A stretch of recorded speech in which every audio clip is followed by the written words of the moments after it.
जय श्री कृष्ण। राधे राधे। जय श्री कृष्ण। राधे राधे।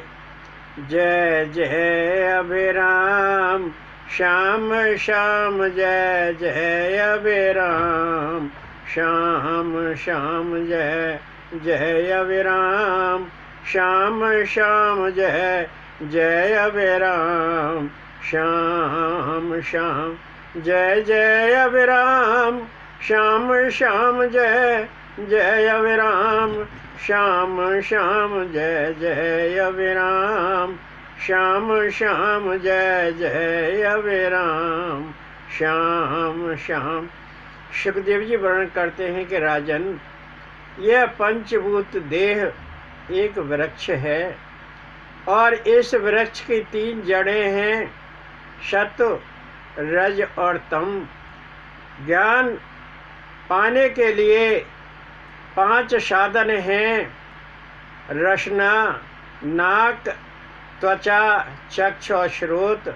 और इस वृक्ष की 8 शाखा हैं, पंच तत्व, मन, बुद्धि और अहंकार।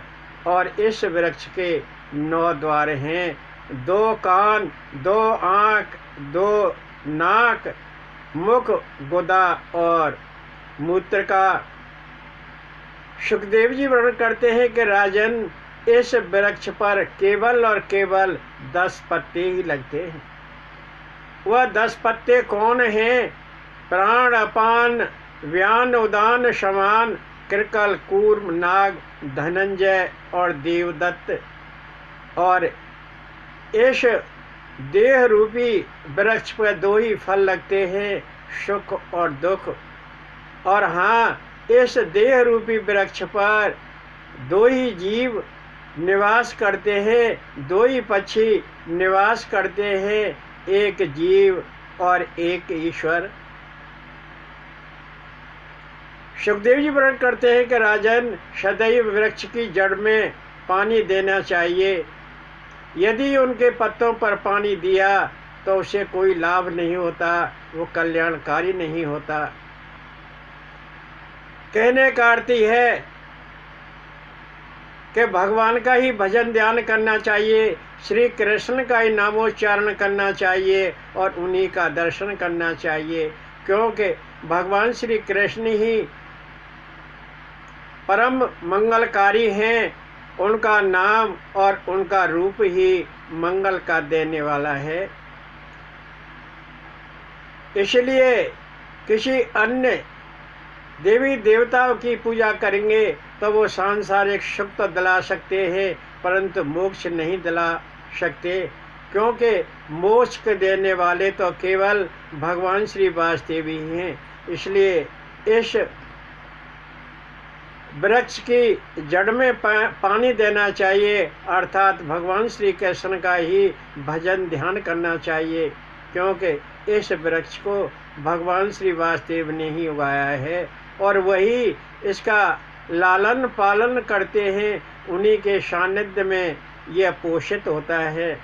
सुखदेव जी वर्णन करते हैं कि राजन, भगवान जीव कल्याण के लिए अनेक रूपों में अवतार धारण करते हैं। वराह, मत्स्य, हयग्रीव, वामन, राम, परशुराम, हंस इत्यादि रूप धारण किए हैं। और जब धराधाम पर जीवों का ह्रास होता है, धर्म का ह्रास होता है, संतों का ह्रास होता है, तो भगवान स्वयं धर्म की रक्षा के लिए, संतों की रक्षा के लिए और जीव रक्षा के लिए स्वयं अवतार धारण करते हैं और उनका कल्याण करते हैं। जय श्री कृष्ण। राधे राधे। सुखदेव जी वर्णन करते हैं कि राजन, नंद भवन में गोकुलोत्सव मनाया जा रहा है लल्ला की खुशी में, और सारे लोग दौड़ दौड़ कर आ रहे हैं। कोई छकड़ा में आ रहा है, कोई बैलगाड़ी में आ रहा है। वृषभान जी को पता लगा रावल में, वो भी दौड़कर अपनी पत्नी और अपनी लाडली राधा को लेकर गोकुल में पहुंच गए और नंदोत्सव में शामिल हो गए। नंदराय जी और यशोदा जी ने वृषभान जी और कीर्ति का बड़ा स्वागत सत्कार किया। दोनों ने एक दूसरे के बच्चों को ले लिया, अर्थात यशोदा ने कीर्ति की लाडली कन्या राधा को अपनी गोद में ले लिया और कीर्ति ने यशोदा के पुत्र नंदलाल को अपनी गोद में ले लिया। सुखदेव जी वर्णन करते हैं कि राजन, वो दोनों शहाते शहाते नहीं आ रही हैं, इतनी प्रसन्न है, इतनी आह्लादित हैं। कभी उनके माथे पर हाथ फेंकती हैं, कभी गाल पर हाथ फेरती हैं, कभी कमर पर हाथ फेरती हैं, कभी अपने वक्ष स्थल से लगाती हैं, उनको हिला ला करके खिला रही हैं, बड़ी प्रसन्न हैं। काफ़ी देर हो गई खिलाते खिलाते। नंदराय जी और वृषभान जी बता रहे हैं, बड़े आह्लादित हैं। यशोदा बोली कि कीर्ति कुछ नाश्ता पानी कर लो, काफ़ी दूर हो गई खिलाते हुए, इन बच्चों को पालने में सुला देते हैं।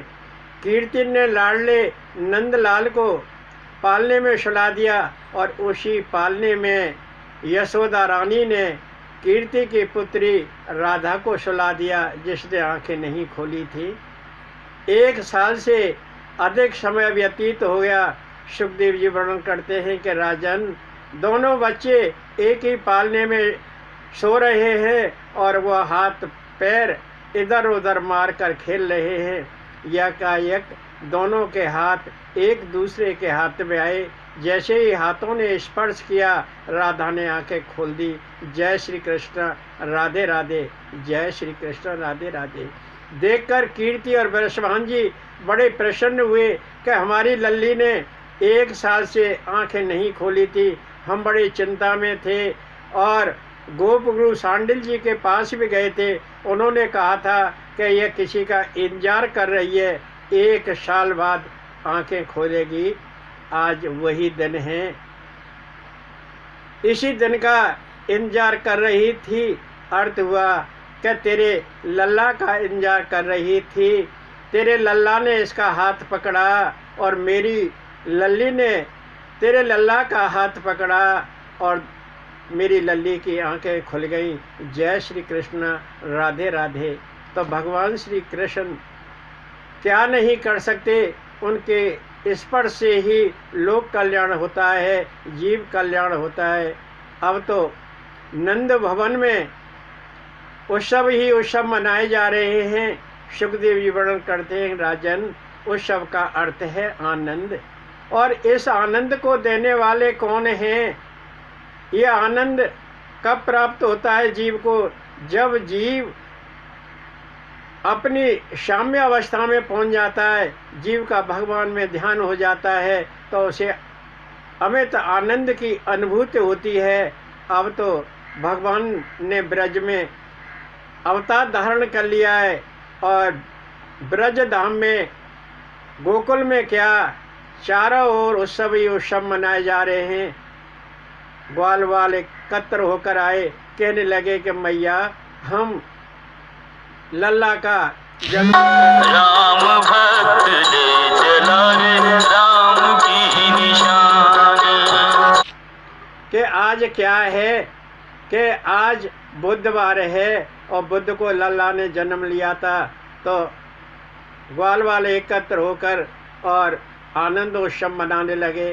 सुखदेव जी वर्णन करते, फिर गोकुल के ग्वाल वाल एकत्र होकर आए और रात्रि के 12 बज रहे थे। फिर कहने लगे कि मैया हम लल्ला का जन्मोत्सव मनाएंगे।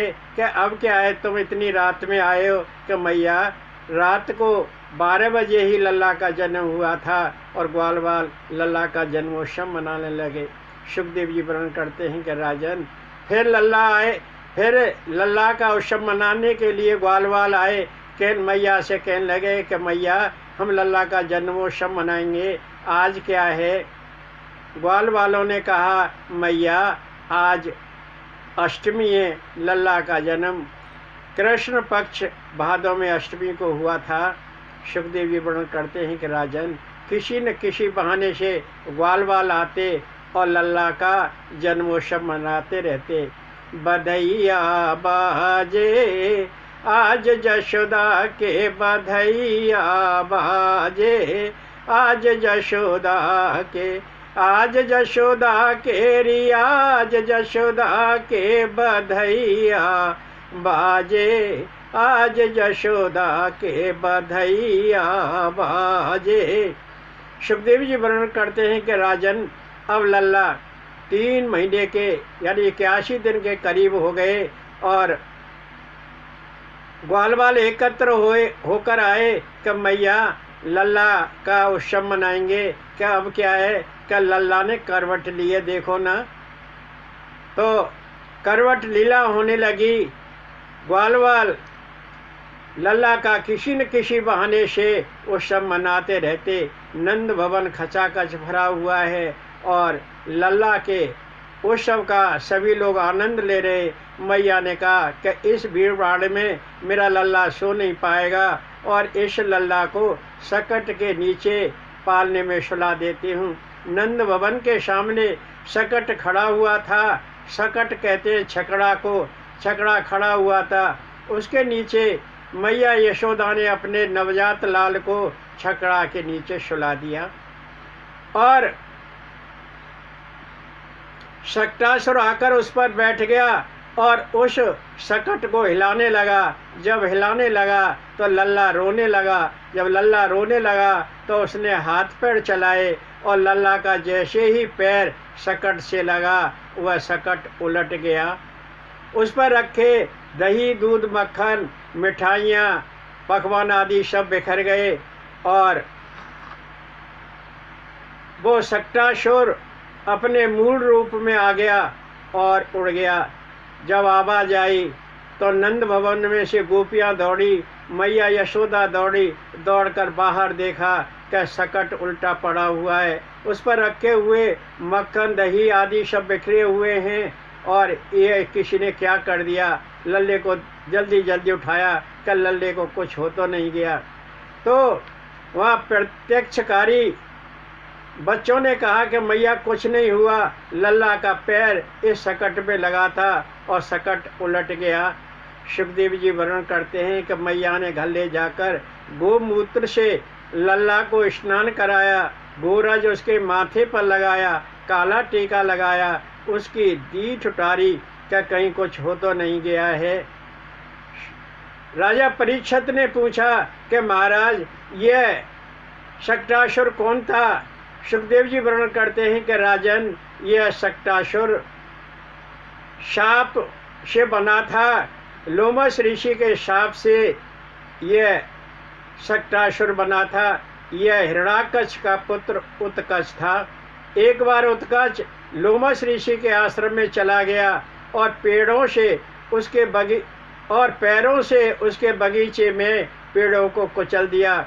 लोमस ऋषि को क्रोध आया और क्रोध में आकर उत्कच को शाप दे दिया कि तू देह रहित हो जा, और वह उत्कच देह रहित हो गया। और लोमस ऋषि ने कहा जब द्वापर में भगवान श्री कृष्ण तेरा स्पर्श करेंगे तब तेरा उद्धार होगा। तो द्वापर में भगवान श्री वासुदेव के स्पर्श से सकटासुर का उद्धार हुआ, अर्थात वह अपने मूल रूप में आया।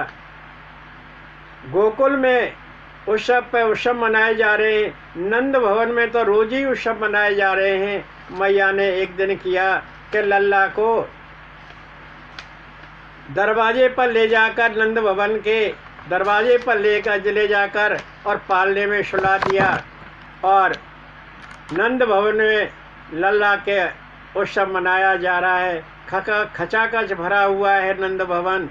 और मैया थोड़ी देर बाद गई, देखा कि मैं लल्ले को ले आऊँ और लल्ला को ले आऊँ। लल्ला को उठाने लगी, लल्ला चट्टान की तरह से भारी हो गया, लल्ले को नहीं उठा सकी और मैया वापस आ गई, थक गई। और इतने में ही तृणावर्त आया और लल्ला हल्का हो गया।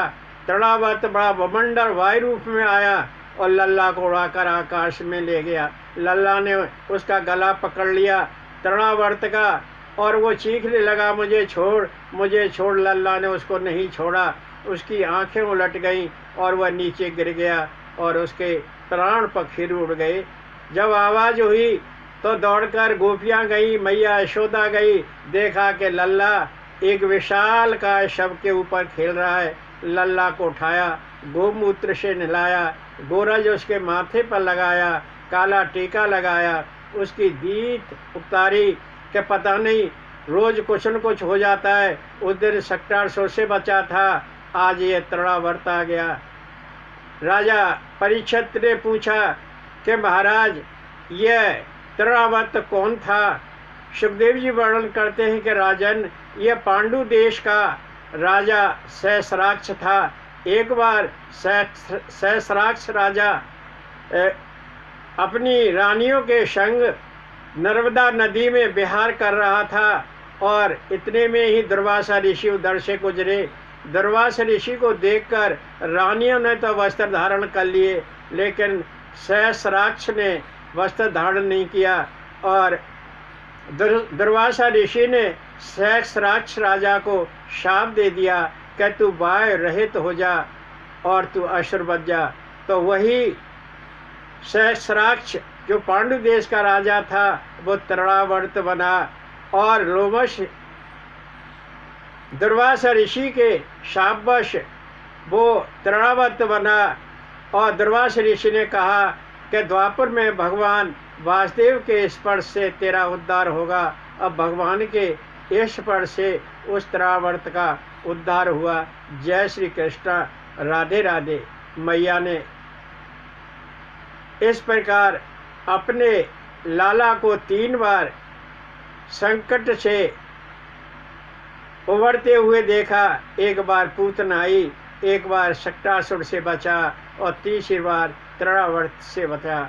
लेकिन कोई न कोई संकट घेराता ही रहता है। अभी बाल कृष्ण 81 दिन के हैं और मैया बड़ी चिंतित रहती है कि क्या किया जाए। इस पर कोई न कोई संकट आ ही जाता है। जय श्री कृष्ण, राधे राधे।